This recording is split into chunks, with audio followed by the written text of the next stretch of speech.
Kang Tai-ho was nobody special. At least, that was what everyone believed. He worked in the lower decks of Nexus Station, a massive space station floating at the edge of known space. Every day, he fixed broken engines. He cleaned recycling systems.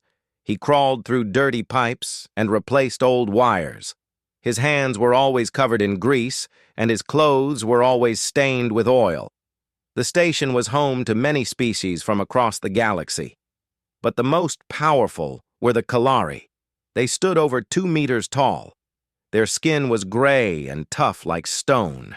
They believed they were the greatest species in the universe, and they treated everyone else like dirt beneath their feet. To the Kalari, humans were nothing. Small, weak, good only for simple labor. Tai-ho never argued with them.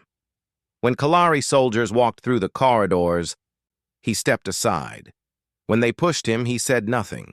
When they called humans Earth vermin and laughed, he simply lowered his head and kept walking. His apprentice, a young woman named Yuna, hated this. "Why do you let them treat you like that?" she asked him one evening. They were alone in the workshop, surrounded by broken machine parts and the smell of engine fuel. Tai-ho continued working on a damaged power cell. His movements were slow and careful.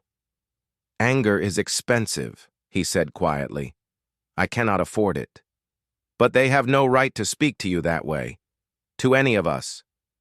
Tai-ho looked at her. His eyes were calm, but there was something deep inside them, something old and tired. "Rights mean nothing if you have no power to protect them. Remember that." Yuna was smart. She had studied engineering at the best schools on Earth before coming to Nexus Station. She noticed things that others missed, and she had noticed many strange things about her teacher. Tai-ho always knew where the exits were. In any room, he would position himself with his back against the wall. He never sat with his back to a door. When he walked, his footsteps made almost no sound. His hands were rough with work, but also covered in old scars. Some of those scars did not look like they came from machines. Sometimes, when he thought no one was watching, his eyes would go empty, like he was seeing something far away, something terrible. Yuna wanted to ask about these things, but something told her not to. Not yet. One night, she was walking back to her quarters alone. The corridors were mostly empty at this hour. Her footsteps echoed on the metal floor. Then she heard voices behind her, Kalari voices. She walked faster. The voices followed. A hand grabbed her shoulder and spun her around. She found herself facing a Kalari soldier. His breath smelled of alcohol. 2 more soldiers stood behind him, laughing. "Where are you going, little human?" the soldier asked. His name was Brix. He was known on the station for causing trouble. "Stay and talk with us." "Let me go," Yuna said. She tried to keep her voice steady, but fear was creeping into her chest. Brix leaned closer. "Or what? Will you cry? Will you call for help?" He laughed. "No one cares about humans here." Yuna opened her mouth to scream, but before any sound came out, she saw movement in the shadows behind the soldiers. Tai-ho stepped into the light. He said nothing. He just stood there about 3 meters away. His hands hung loose at his sides. His face showed no expression at all. Brix turned around and saw him. The Kalari soldier was almost twice Tai-ho's size. He laughed loudly. "Look at this! Another little human! Have you come to save her?" Brix walked toward Tai-ho, towering over him. "What will you do, small one? Bleed on me?" The other soldiers laughed. Tai-ho did not move. He did not speak. He simply looked at Brix with those empty, calm eyes. The laughter slowly died. Something changed in the corridor. Yuna felt it. The air seemed heavier, colder. Brix felt it too. He stopped walking. His smile faded. Tai-ho still did not move. But his eyes held Brix like a trap holds an animal. There was no anger in those eyes, no fear, just nothing. An emptiness that went deeper than space itself. Brix was a soldier. He had killed enemies in battle. He had never been afraid of any human. But standing there, looking into those eyes, he felt something he could not explain. A cold feeling in his stomach. A voice in his head screaming at him to run. The moment stretched on forever. Then Brick stepped back. "She is not worth my time," he said. His voice was not as steady as before. He turned to his soldiers. "Let us go!" They walked away quickly. Brix told himself it was not fear. He told himself he simply did not want trouble, but his hands were shaking, and he did not know why. Yuna stood frozen. Taeho walked to her side. "Are you hurt?" he asked. She shook her head. "Good. Go back to your quarters. Lock your door." "Taeho, what was that?" "What did you do?" He was already walking away. "Nothing. I did nothing." But Yuna knew that was not true. She had seen something tonight. Something that scared the Kalari more than any weapon could. The next week, Admiral Vorn's fleet arrived at Nexus Station. 50 warships, armed with enough weapons to destroy a planet. Vorn announced that his forces would conduct inspections of the station. Everyone knew what that really meant. The Kalari were preparing to take control. That night, Admiral Vorn sat in his command room, reading through intelligence files. One file caught his attention. It was old, from Earth. Most of it was hidden behind black marks. But he could read the title, Project Reaper. At the bottom of the file was a single note. All subjects deceased or unaccounted for. Vorn closed the file. It was probably nothing. Just another failed human experiment. He had no idea how wrong he was. The occupation began slowly, like a disease spreading through the station. First came the curfews. All humans had to be in their quarters by nightfall. Anyone found outside would be arrested. Then came the weapon checks. Kalari soldiers went door to door, searching every human home, taking anything that could be used as a weapon. Even kitchen knives were taken. Then came the registration. Every human on the station had to report to a Kalari office. They had to give their name, their job, their history. They had to answer questions for hours. Some people who went in did not come back out. Tai-Ho watched all of this happen. He continued his work in the lower decks. He fixed engines. He replaced pipes. He said nothing. Yuna worked beside him in silence. She wanted to scream. She wanted to fight. But she remembered what Taeho had told her. Rights mean nothing without power. One evening, they heard shouting from the corridor outside the workshop. Taeho put down his tools and walked to the door. Yuna followed. A Kalari patrol was dragging a human family from their quarters. A man, a woman, and 2 small children. The man was trying to protect his family, but the soldiers beat him to the ground. The woman was screaming. The children were crying. "What did they do?" someone asked. "They failed to register," a soldier answered. "They will be questioned." Everyone knew what questioned meant. The family would disappear. They would never be seen again. Yuna felt tears running down her face.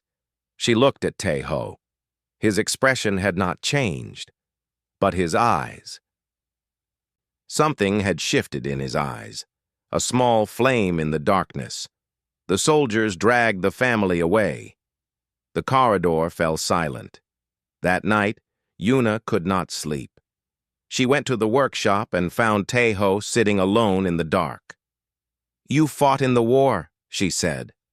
It was not a question. Taeho did not answer for a long time. Then he spoke, his voice barely above a whisper. "There was no war. There was only surviving." "I searched the networks," Yuna continued. She sat down across from him. "I found stories, old stories that the government tried to hide, about something called Project Reaper." Taeho's body went very still.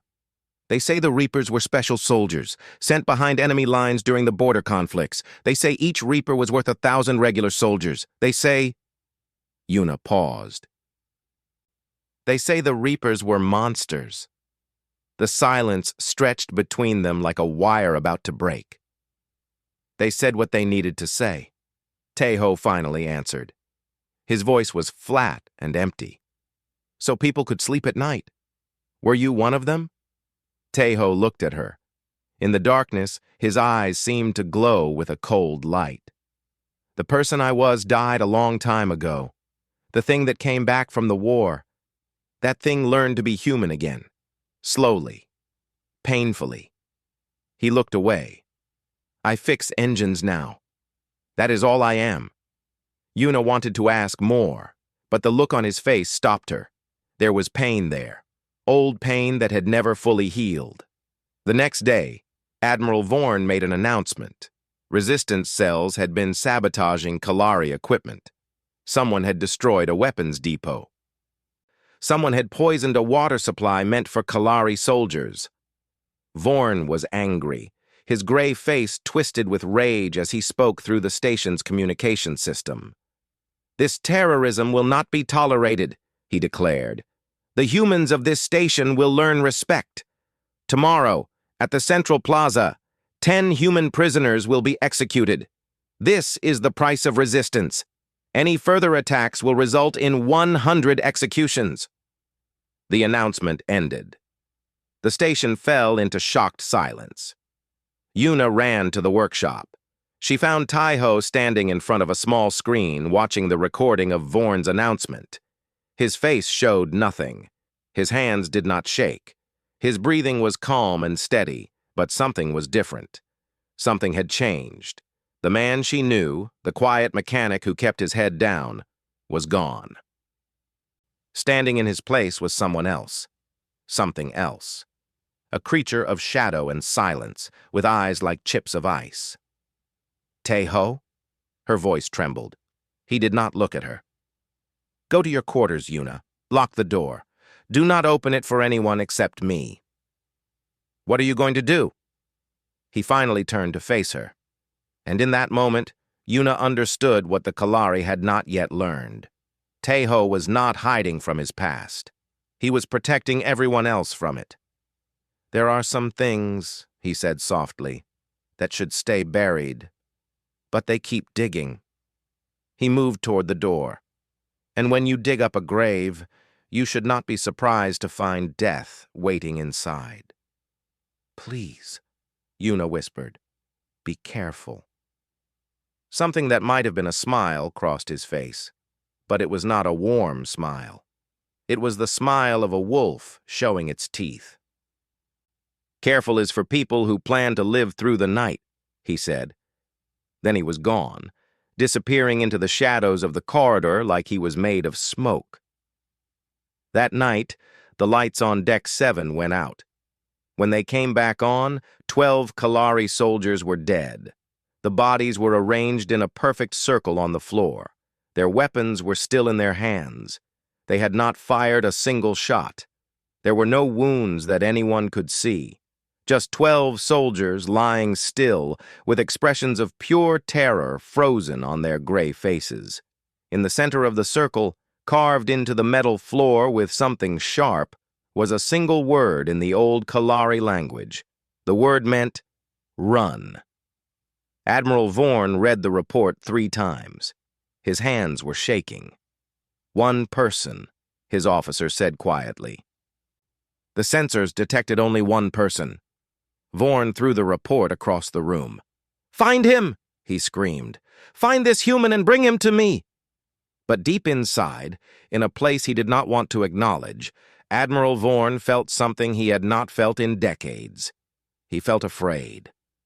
Fear spread through the Kalari forces like fire through dry grass. Soldiers who had laughed at humans now walked the corridors in groups of 10. They checked every shadow. They jumped at every sound. The brave warriors of the Kalari Empire were scared of something they could not see. Admiral Vorn refused to accept it. This is terrorism, he told his officers. A group of rebels, nothing more. But his officers whispered different stories. The kills were too clean, too fast. No security cameras had recorded anything useful. One moment the soldiers were alive.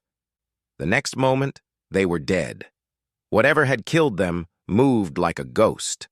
Brix remembered the mechanic in the corridor, those empty eyes, that cold feeling in his stomach. He went to his commander and told him about the human who had scared him without saying a word. His commander laughed. "You think a small human mechanic killed 12 of our best soldiers?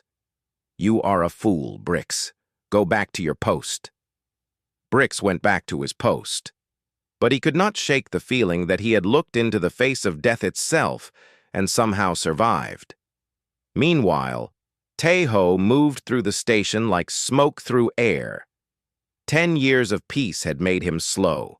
10 years of fixing engines had softened his muscles, but the skills were still there, buried deep inside his body like roots beneath the ground, and now those roots were waking up. He remembered the training, the endless hours of pain and practice. They had broken him down and rebuilt him.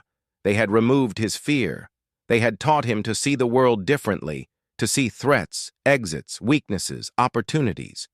They had turned a young man from Earth into something that was no longer entirely human. The project had created 14 Reapers. 11 died in the border conflicts, fighting battles that were never recorded in any history book. 2 disappeared and were never found. And one, Tae-ho, had tried to bury his past and become normal again. But you cannot bury what lives inside you. A freighter docked at the station the next day. Its captain was a human named Han Do-yoon. He was a big man with a thick beard and kind eyes. He walked through the lower decks, ignoring the Kalari patrols, until he found the workshop. Tae-ho looked up from his work. For a moment, neither man spoke. Then Do-yoon smiled. "You look old, brother." "You look fat," Tae-ho replied. They embraced like soldiers who had survived the same war. Because that was exactly what they were. Do-yoon had served under Tae-ho during the border conflicts. He was not a Reaper.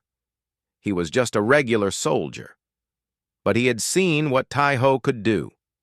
He had watched this quiet man walk alone into enemy bases and leave nothing alive behind.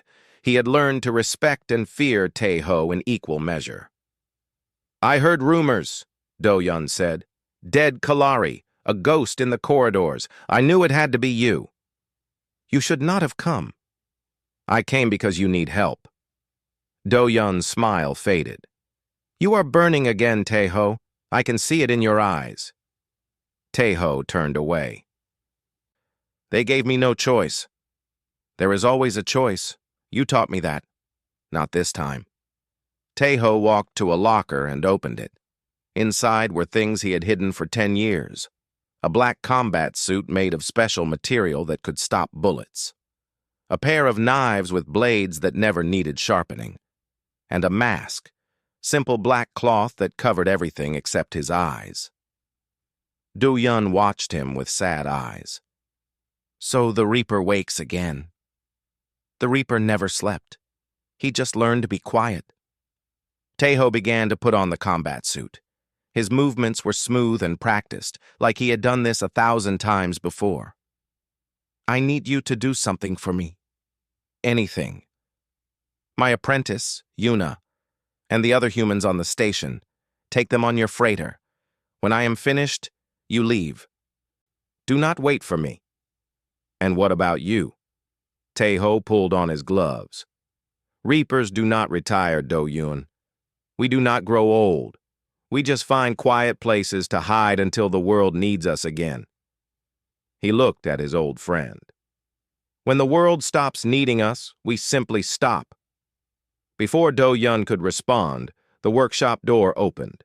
Yuna stepped inside. She saw the combat suit. She saw the weapons. Her eyes went wide.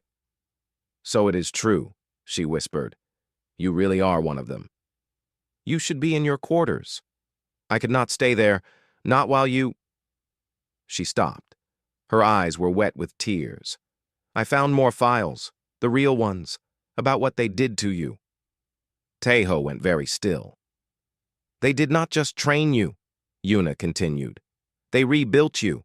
They changed your body, your brain. They made you faster, stronger." They removed your ability to feel fear. They made you into—" She could not finish the sentence. "A weapon," Tae-ho said quietly. "They made me into a weapon, a thing designed only to kill." He picked up one of the knives. The blade caught the light. "I spent 10 years trying to be human again, trying to feel normal things, happiness, peace, love." He shook his head. "But a weapon cannot truly become a person. It can only pretend." "That is not true." Yuna stepped closer to him. "You protected me. You teach me. You care about the people on this station. Those are not the actions of a weapon." Tae-ho looked at her. For just a moment, something soft appeared in his cold eyes. "Maybe you are right," he said. "Maybe there is still something human inside me." He turned toward the door. "But tonight, I need to be the weapon." He pulled the black mask over his face. Only his eyes were visible now, dark and empty as the space between stars. "Stay with Do-yoon," he told Yuna. "Stay safe." Then he was gone. An hour later, Admiral Vorn received a message on his personal communication device. It came from nowhere. It had no source code. It simply appeared on his screen like magic. The message contained only 2 words. "I am coming." Vorn read the message. His gray face turned pale. He called for his guards. He called for more soldiers. He locked himself in his command ship and surrounded himself with the best warriors the Kalari Empire had. But somewhere in the back of his mind, a small voice whispered that it would not be enough. Nothing would be enough. Admiral Vorn's command ship was a fortress. It sat in the main docking bay of Nexus Station, connected to the station by a single bridge. 200 soldiers guarded that bridge. Another 300 waited inside the ship. They carried the best weapons the Kalari Empire could make. They wore armor that could stop most attacks. They were the elite, the most trained, most deadly warriors their species had produced. Vorn stood in his command center at the heart of the ship. 50 personal guards surrounded him. Heavy doors blocked every entrance. Sensors watched every corridor. "Nothing can reach us," his second officer said. "No human could get through our defenses." Vorn said nothing. He stared at the screens showing the empty corridors outside, waiting. Tae-ho did not use the bridge. He moved through the spaces between walls. He crawled through ventilation shafts that were too small for Kalari bodies. He found maintenance tunnels that had been forgotten for 100 years. The station had 1,000 secret paths, and Tae-ho knew them all. The first squad died in silence. They were guarding a junction point deep inside the ship, 8 soldiers, standing in pairs, watching the corridors. They did not see Tae-ho drop from the ceiling. They did not hear him land. One moment they were alive and alert. The next moment they were on the ground, and a shadow was moving past them into the darkness. The second squad heard something. Maybe a whisper of movement, maybe the soft sound of a body falling. Their leader raised his weapon and spoke into his communicator. "Sector 7, report." No answer. "Sector 7, respond." Still nothing. The leader turned to his soldiers. "We will investigate. Stay together. Stay." The lights went out. When they came back on 3 seconds later, half the squad was down. The others spun around, weapons raised, searching for a target. They saw nothing, just shadows and the bodies of their friends. Then Tae-ho stepped out of the darkness. He moved like water, like wind. His hands and feet were weapons, striking with perfect precision. The Kalari were bigger, stronger, armed with technology that should have made them unstoppable. But they were fighting something they could not understand. Tae-ho did not fight like a human. He did not fight like a soldier. He fought like a force of nature, without hesitation, without mercy, without fear. His body flowed from one movement to the next. Every strike was exactly where it needed to be. Every step took him exactly where he needed to go. In 11 seconds, the squad was finished. Alarms began to ring throughout the ship. Soldiers ran through corridors, searching for the intruder. But Tae-ho was never where they looked. He was always somewhere else, always moving, always killing. Brix was part of a patrol that found 3 dead squads in a maintenance area. The bodies were still warm. He looked at his fellow soldiers and saw fear in their eyes. "We should retreat," one of them whispered. "We cannot retreat," Brix said. But his voice was shaking. "We must find him." A sound came from somewhere above them. Everyone raised their weapons toward the ceiling. Nothing. They stood there for a long moment, breathing hard, waiting. Then a voice came from behind them. "Looking for me?" Brix spun around. Tae-ho stood at the end of the corridor, maybe 10 meters away. He wore black from head to toe. Only his eyes were visible. They were empty, dead, like the eyes of a corpse. The soldiers opened fire. Their weapons lit up the corridor with burning energy. The noise was deafening. When they stopped shooting, the corridor was filled with smoke and the smell of burning metal. Brix stared through the smoke, trying to see the body. There was no body. Tae-ho dropped from the ceiling behind them. He had moved during the shooting, impossibly fast, impossibly quiet. 3 soldiers fell before the others even knew he was there. Brix found himself alone, his weapon knocked from his hands, staring up at the masked figure. "Please," he whispered, "please do not kill me." Tae-ho looked at him. There was no anger in those eyes, no hatred. Just cold calculation. "You touched my apprentice," Tae-ho said. His voice was quiet and flat. "I let you walk away once. That was my mercy." He leaned closer. "This is my justice." Brix closed his eyes, waiting for death. But it did not come. When he opened his eyes, Tae-ho was walking away from him. "Tell your admiral something," Tae-ho said without turning around. "Tell him the humans he hates so much. We did not survive the galaxy by being weak. We survived by being patient. We learned to control what we really are." He paused at the end of the corridor. "And when we stop being patient, when we stop controlling ourselves, we become something your species has no word for." Then he was gone. Brix lay on the floor, shaking. He was the only survivor. Admiral Vorn waited in his command center. He had heard the reports. Dozens of his soldiers were dead. The enemy was one person, one human. "Impossible," he kept saying. "This is impossible." The doors exploded inward. Vorn watched in horror as his 50 elite guards charged toward the smoke and dust. He heard weapons firing. He heard screams. He heard the sounds of bodies hitting the floor. Then silence. When the smoke cleared, Tae-ho stood in the center of the room. 50 of the Empire's best warriors lay around him. He was not even breathing hard. Vorn raised his own weapon with trembling hands. "You think humans are weak," Tae-ho said, walking slowly toward the admiral.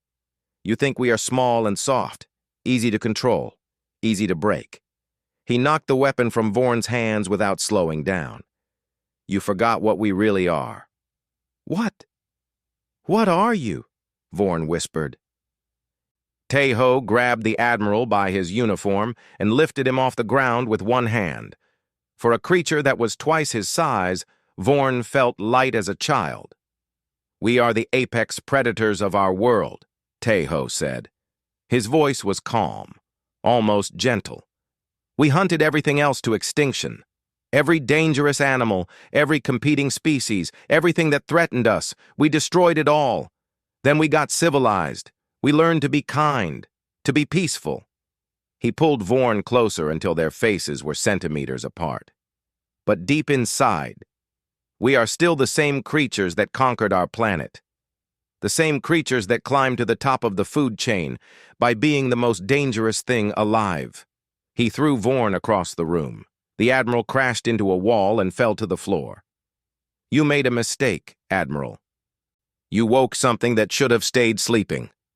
Vorn tried to crawl away. Tae-ho walked after him, slow and patient. "Please," Vorn begged. "Please, I surrender. I will leave. I will take my fleet and never return." Tejo stopped. He looked down at the broken admiral for a long moment. "You will live," he said finally, "not because you deserve mercy, but because a message is more useful than a corpse." He turned and walked toward the door. "Leave this station, leave this sector, and tell your empire what you saw today." He paused at the destroyed doorway. "Tell them what happens when humans stop being patient." The station's security cameras recorded everything. The footage spread across the galaxy within days. Every species saw it. One human, alone, defeating the Kalari Empire's finest warriors in 11 seconds. And everywhere the same question was whispered. How many more like him are there? The Kalari fleet left Nexus Station before sunrise. 50 warships, carrying thousands of soldiers, retreating from a single space station. Admiral Vorn gave the order from his medical bay, where doctors were treating his broken bones. His voice shook as he spoke. His hands would not stop trembling.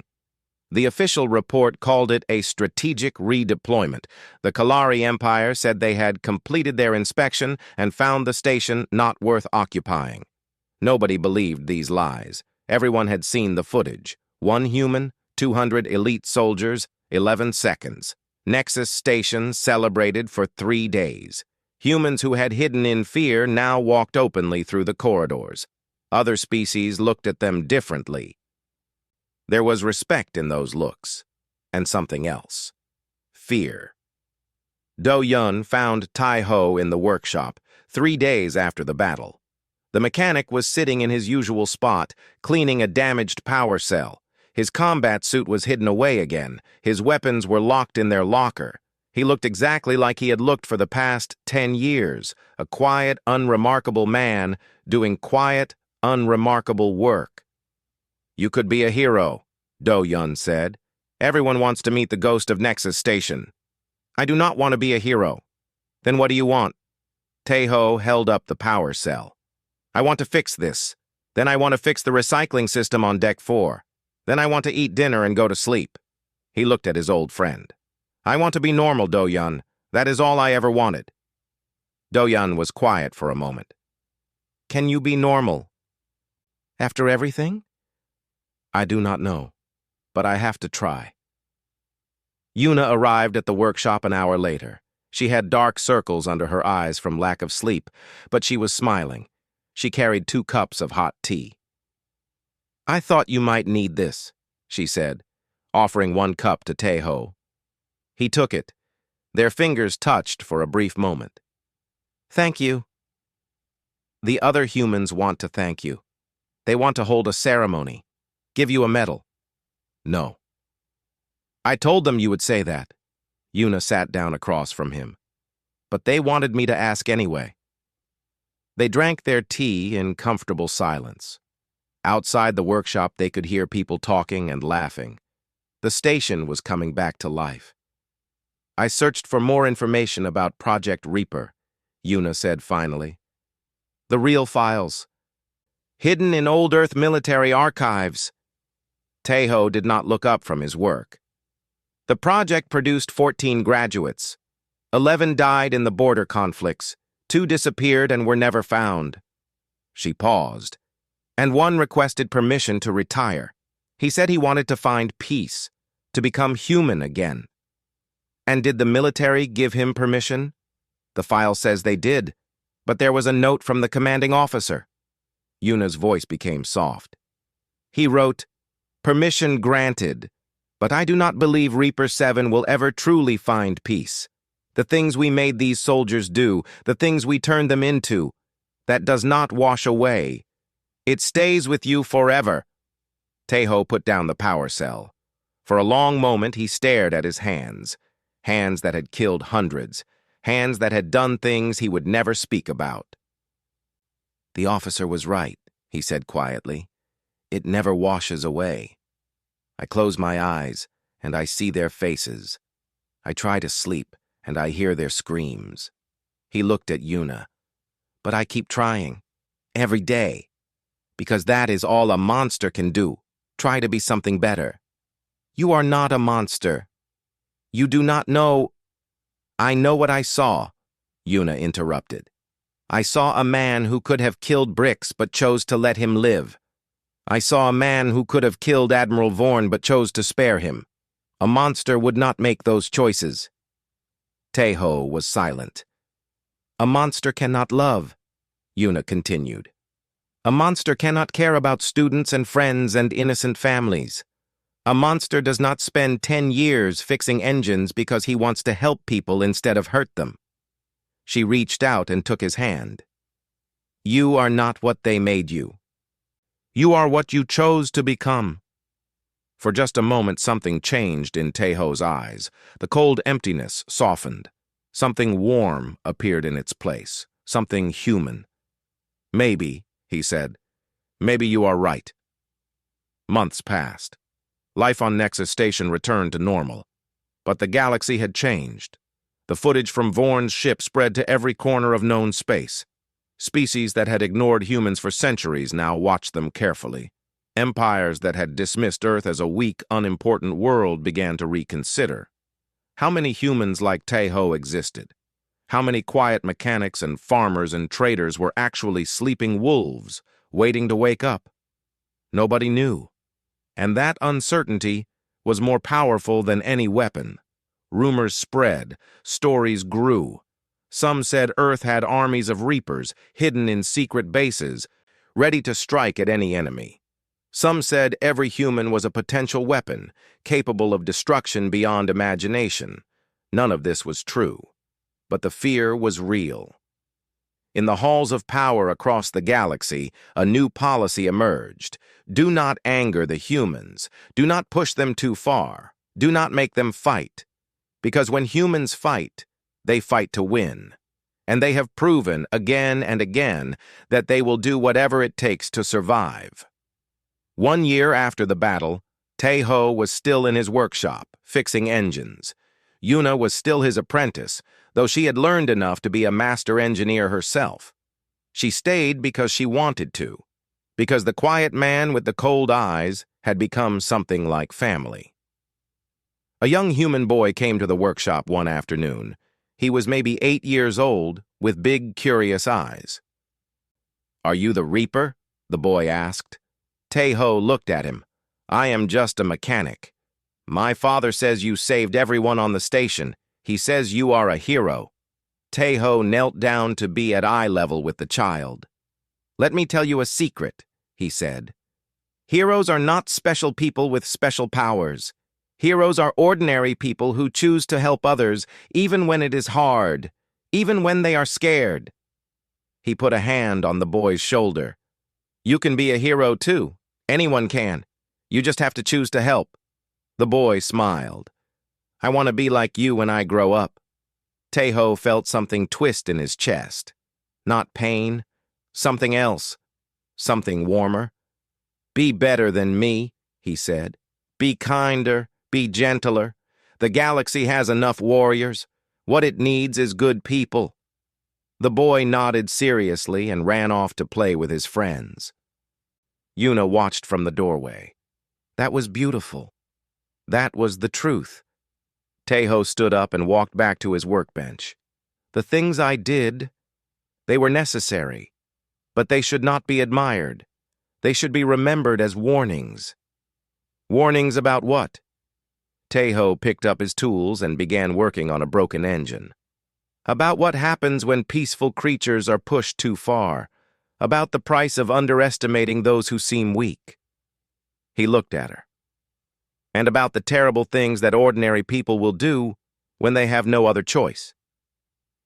Outside the workshop, the station hummed with life. Humans and aliens walked together through the corridors, trading and talking and building new futures.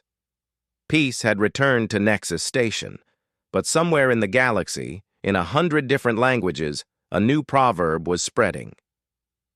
Parents told it to their children. Soldiers whispered it to each other. Leaders remembered it when they made their plans. Let sleeping humans lie, because when humans wake up, when they stop being patient, when they stop being peaceful, they become something the galaxy has learned to fear. They become reapers. and reapers do not stop until the job is done. Tae-ho worked on his engine, surrounded by the sounds of life and hope. He was just a mechanic now, just an ordinary man doing ordinary work. But if anyone ever threatened his home again, if anyone ever hurt the people he loved, the galaxy knew what would happen. The Reaper would wake up once more, and heaven help anyone who stood in his way.